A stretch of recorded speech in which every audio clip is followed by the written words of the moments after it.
Arabic. I would be on the watch a little bit more for them than, say, for Quakers and Mormons. I just would, and I don't expect anyone... If anyone wants to make an innuendo about this, they can see me afterwards, where I will be standing.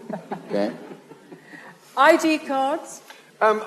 Yes, I suspect it's possible. I certainly don't think there's any good reason to put someone's religion on their ID card. I think, in fact, there's every reason not to.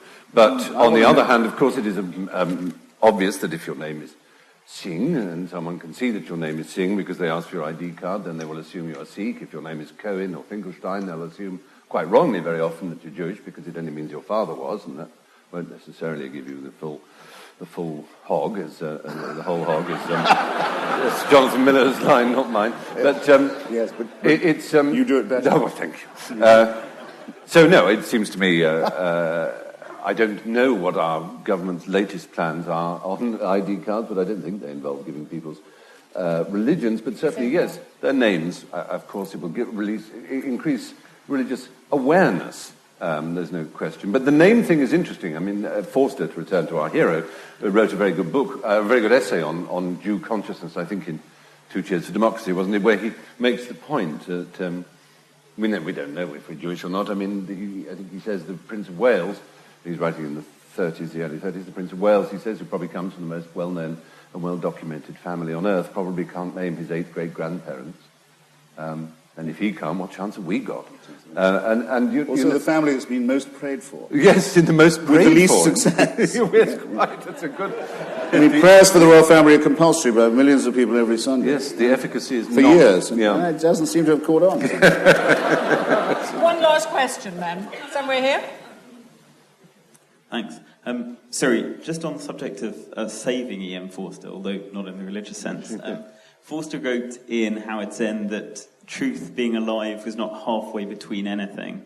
It was only to be found by continual excursions into either realm, and though moderation is the ultimate goal, to begin with it is to ensure sterility. And it strikes me that one of the problems that secular society, and in particular militantly secular society, has had is with a failure of imagination, a failure with its own imagination.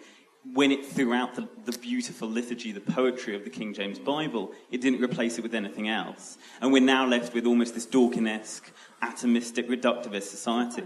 And if we are intent, as Christopher is, in being anti-theistic, in creating a society whereby we don't bow to the theism of the external God and we care about, the internal humanity, how can we infuse secular society with the poetry and the liturgy to make people care about each other in an almost religious notion? Thank you. Secular, yes. A failure of the imagination. I think it's fair to say almost every failure of humanity is a failure of imagination to some extent, a failure to penetrate the minds of others. What you were saying reminded me a little of a line of G.K. Chesterton's. The trouble, he was of course a religious man, as we know, and not an entirely nice one, but he did say some very good things. And one of the things he said was the trouble with atheism, as far as he was concerned, is when you stop believing in God, you don't believe in anything. You don't believe in nothing. You believe in anything. And perhaps we do live in a culture where reason and so on are not, not glorified, and if at the risk of saying it, deified as perhaps they should be.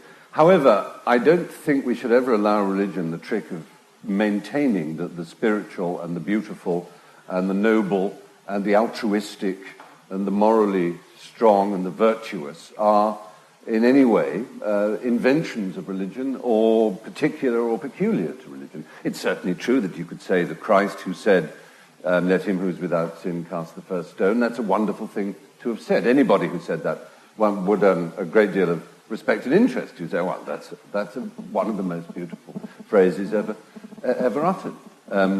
But there is absolutely no monopoly on beauty and truth in religion.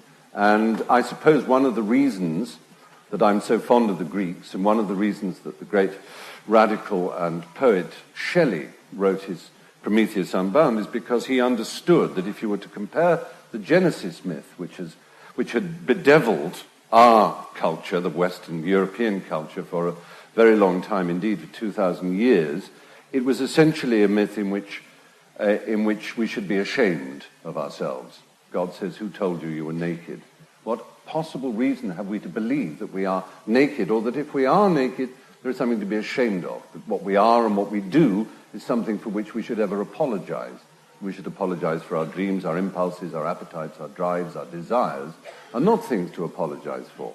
Our actions sometimes we do apologize for, and we excoriate ourselves for them rightly. But that's the Genesis myth. The Greek myth of Prometheus, who stole fire from heaven and gave it to his favorite mortal, man. In other words, the Greeks were saying, we have divine fire. Whatever is divine is in us. As humans, we are as good as the gods. The gods are capricious and mean and foolish and stupid and jealous and rapine and all the things that Greek mythology shows that they are. And that's a much better explanation, it seems to me. And for that, the gods punished Prometheus and chained him to the Caucasus, and vultures chewed away his liver every day as it regrew, because he was immortal, of course.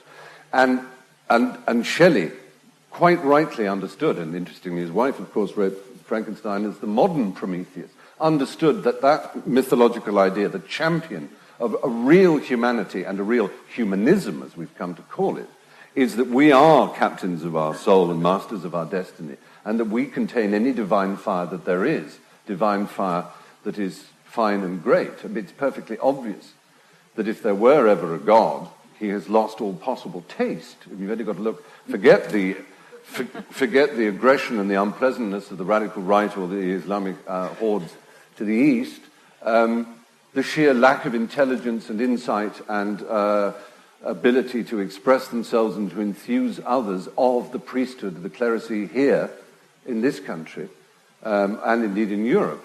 God once had Bach and Michelangelo on his side. He had Mozart. And now, who does he have? People with ginger whiskers and tinted spectacles who reduce the glories of theology to a kind of sharing. You know, that's what religion has become, a feeble and anemic nonsense. Because we understood that the fire was within us. It was not in some idol on an altar, whether it was a gold cross or whether it was a Buddha or anything else, that we have it. The fault is in our stars, but also the glory is in us, not in our stars. The glory, anything, we take credit for what is great about man, and we take blame for what is dreadful about man. We neither grovel or apologize at the feet of a god, or are so infantile as to project the idea that we once had a father as human beings, and we therefore should have a divine one too. We have to grow up, which is partly what Christopher was saying. Shalom. That is the most wonderful tribute to the human spirit. I use the word spirit. Do you want to, Bernardo?